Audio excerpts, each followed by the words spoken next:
चांदनी है बारात, सातों फेरे होंगे अब हाथों में लेके हाथ, सातों फेरे होंगे अब हाथों में लेके हाथ।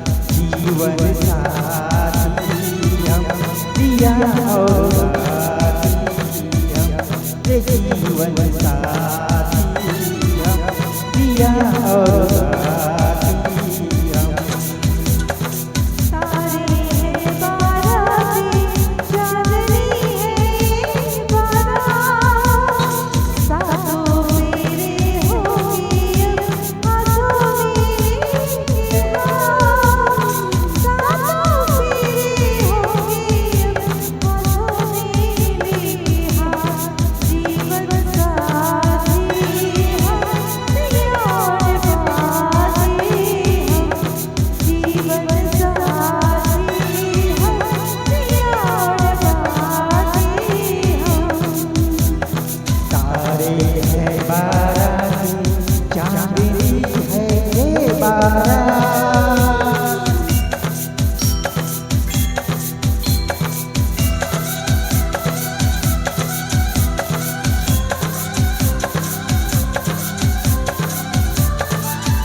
गंगा जमुना तेरी पावन, तेरा मेरा बंधन, तेरा प्रेम है फुलवारी और मेरा मन है आंगन।